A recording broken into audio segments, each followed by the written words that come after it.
Welcome to the Get Trauma Informed podcast, dedicated to unraveling the complexities of trauma, its pervasive impact, and the journey towards holistic recovery and realignment. If your radiance has ever felt muted, like I and thousands of others, you're in the right place to reignite your inner light. I'm your host, Wellness Coach Liz Blanding, and this is the Get Trauma Informed podcast.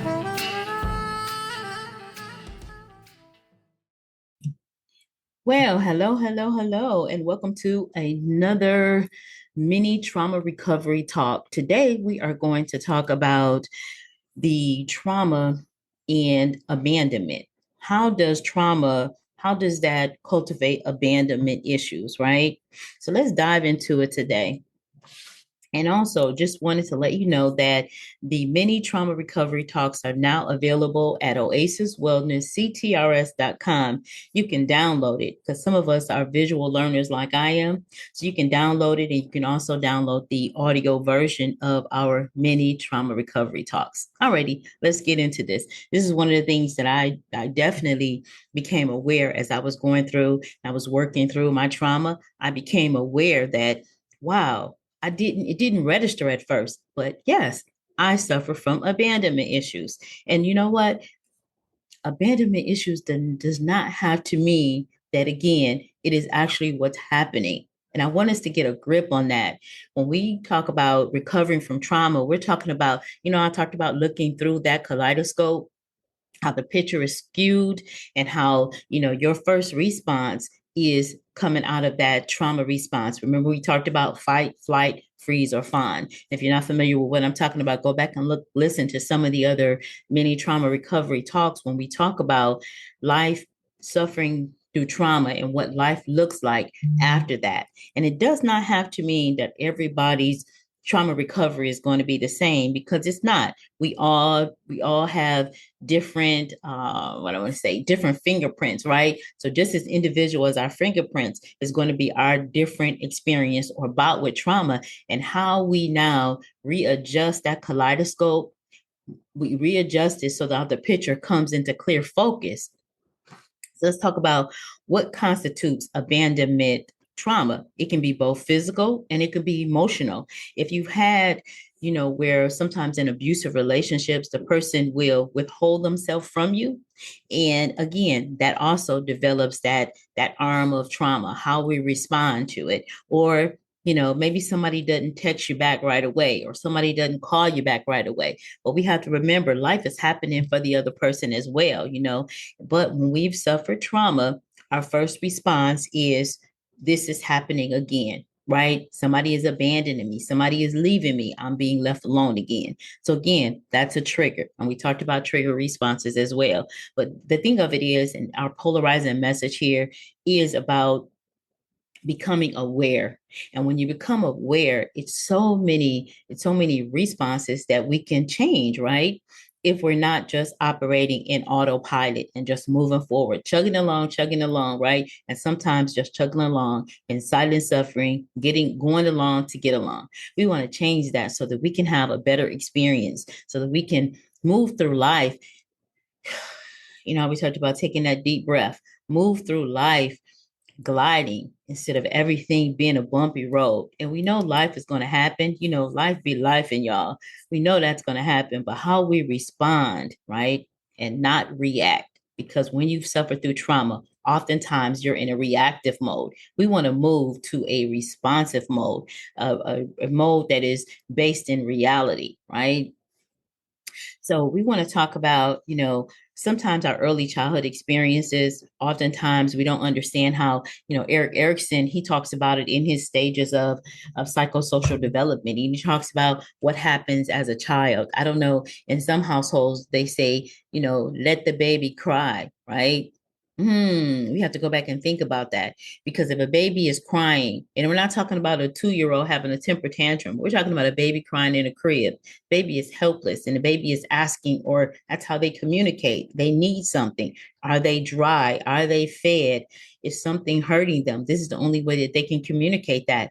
And in Erickson's theory of psychosocial development, he talks about what happens when a baby is not attended to. They start to understand, or they start to develop in their brain that, this is life is not safe, right? Or I'm not going to get what I need. So let's go down this list, right? This is supposed to be a mini, and I'm going into a whole podcast. In the mini, we're going to talk about psychological impact of trauma. It can help us or make us to feel rejected, worthlessness, and have a fear of being alone, right? And these feelings can contribute to our low self-esteem or our low self-worth as we become an adult. Attachment styles and abandonment, right? Okay, insecurities can form, and we talked about that a little bit, but insecurities can form, and they can form in the style of anxiousness, avoidance, or disorganized, or being disorganized. All of these are ways that insecurities show up in us. Sometimes people hoard, they have to have everything around them, or blocking themselves in, and loving to be in small spaces, insecurity, or feeling unsafe, putting your always having to have your back away from the door, so you're looking out and not you can keep an eye on everything, or you're becoming hyper vigilance, right? Or you're becoming hyper vigilant, and you have trust issues, right? Trauma and abandonment can make you feel like you can't trust anyone, right? You have trust issues. You think everything is about somebody leaving or about disappointment, and you make decisions based off of somebody leaving or based off of disappointments. Now think about that in a relationship, how much of a heavy weight that is on your partner, that they have to totally kind of walk through life on eggshells, thinking that or trying to get ahead of what you're going to think if something happens that's in the normal, is something that could happen, or a person can be late to call, or late to show up at an appointment, but we always go over to the negative side, that is something wrong, and that's always the message. But when we become aware that that's how we operate, then we can do something different. We can change that. What about emotional dysregulation? Okay, trauma can lead you to an inability to manage those emotions, often resulting in, again, anxiety, depression, and anger. Triggers can cause emotional flashbacks to when you felt abandoned, right? The impact on our self-image, the way abandonment impacts a person's self-image and sense of value, right? It can definitely make you feel like you're not worth it, or that you don't deserve the very best. A lot of people that have suffered through trauma feel like, and it's automatically programmed into us to now feel like we're not worthy of the best. And also our self-talk. I've heard people say things about themselves, and it makes me cringe, because I know what it's doing and how it's programming your brain to hear yourself talk negative about yourself. So negative self-talk, internalizing blame associated with feelings of abandonment. We can blame ourselves. That blame, shame, guilt, all of these are signs and symptoms of that you suffer from abandonment issues. And once we know that, we can change it, right? When we know it, we can become aware, then we can do something about it, right? Our behavioral patterns when we suffer abandonment issues can be avoidance of intimacy or vulnerability, because we're protecting ourselves from potential abandonment. Let's just sit with that for a minute. Protecting ourselves from a situation that may happen, and oftentimes that situation doesn't happen, but it is on that scale of negativity, like, oh my god, we're preparing ourselves for the worst, because we want to self-protect ourselves, right? Healing from abandonment of trauma, again, we talk about awareness, therapy. Inner child work is so important, and inner child work means that we are helping ourselves to understand that I'm the adult now, and you're not a helpless child anymore. And to the helpless child, you're saying, I'm going to protect you. I'm going to take care of you. You're okay. And it is, I mean, it's so real. These feelings are definitely real, and we have to make sure that we are acknowledging these feelings, and then that we are coming up with our self-care plan to help us recover. But we must know that something is broken before we can go and fix it.